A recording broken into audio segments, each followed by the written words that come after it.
Guys, in this video, this is a little introduction to sound waves, specifically in pipes and on strings. You can do the same thing for strings.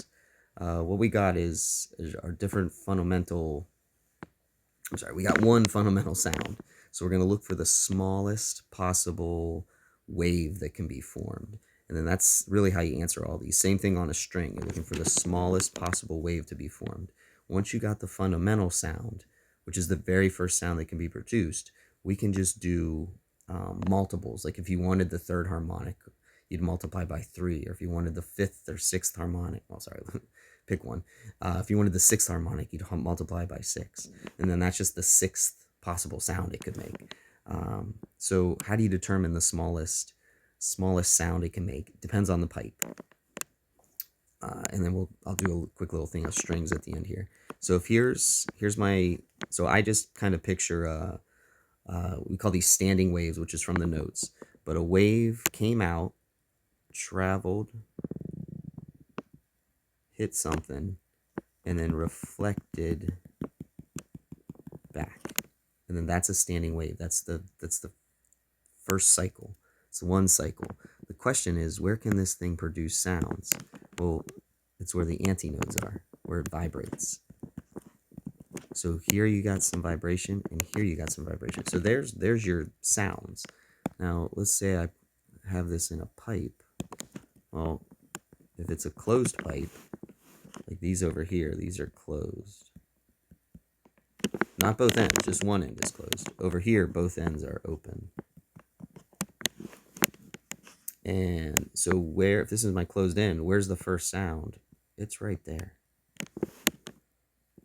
So the wavelength, and there's a relationship between the wavelength and the length of the pipe. Well, the length of the pipe, how much of the wave can fit in that first sound? Well, if this is half, right? And then out here is one full wavelength. This is 1 lambda, this is half a lambda. Well, then that's only a quarter. So if I know the length of the pipe, like here, we'll do this one. So 5 meter long pipe equals 1/4 lambda. I get lambda's 20 meters. And then what's the frequency? Well, then I can do V equals F lambda. I get 343 equals F times 20. I can divide both sides by 20. And I get 17 hertz, which is barely audible. It's really low. We hear anything from 20 to 20,000 hertz. So you probably pick it up, but it'd be really low. Now, you can see here, if I go, change the color. If I go to this next point of the wave, it's an antinode. No sound is produced there. That's the second harmonic. So for a closed pipe, I got to go all the way to the third harmonic. So if I want the third harmonic, I just do 3 times F. 3 times the first harmonic, which is 3 times 17, and I get 51 hertz, which again is low, but definitely audible. So that's true for closed pipes. You only have the odd harmonics. For open pipes, let me clean this up. Now for open pipes, you can't have a node at the end. So open pipes are going to produce a sound here and here. Well, so what's the relationship there? Well, again, from here to here is 1 lambda. So from crest to crest, I'm leaving off a quarter of a lambda on this side, and a quarter of a lambda on this side. It leaves me half. So these ones have half a wavelength. Now the problem up here was for a closed pipe. If we do it for the open pipe, let's still say the pipe's 5 meters, except this time now we're going to get 1/2 lambda. So lambda is going to be equal to 10 meters. And then if we do V equals F lambda, you get 343 again, equals F times 10 So frequency is going to be around 34 hertz for this one. Again, still low, but it picks up a different frequency because now it's an open pipe. It's a different pipe system. So that is pipes.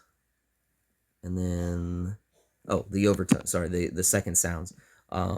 Open pipes produce every harmonic, every sound.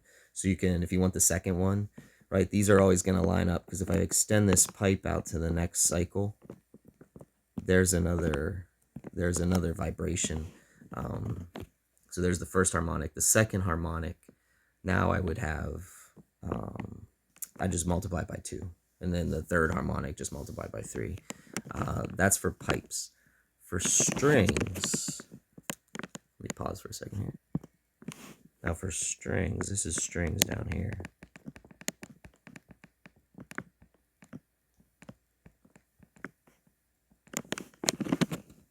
You're going to have 2 fixed points and then 1 string, which you're going to pluck. And depending on how fast it vibrates, we can get different sounds. So the first sound, though, would be the first vibration. Well, that would be this. And then that's here. Sorry, I should have drawn. Let me draw the whole wave again. So here's one wave cycle. This is how I picture it. One wave cycle. It hits the string. So it starts here. It goes through, bounces back. So there's one complete wave cycle. But where's the first possible sound? Well, I could shorten this string to right here. And then there's the first sound, right? This is this. I can get rid of that. There's the first sound, which is what I drew down here, which is half. So for here, this is half a wavelength. Again, you can go through the process that we did above. It's going to match the math of the open pipe, but just take a second, draw the standing wave, and then wherever there are crests and troughs, that's your sound. And then you can line it up with the open end pipe, closed pipe, or string.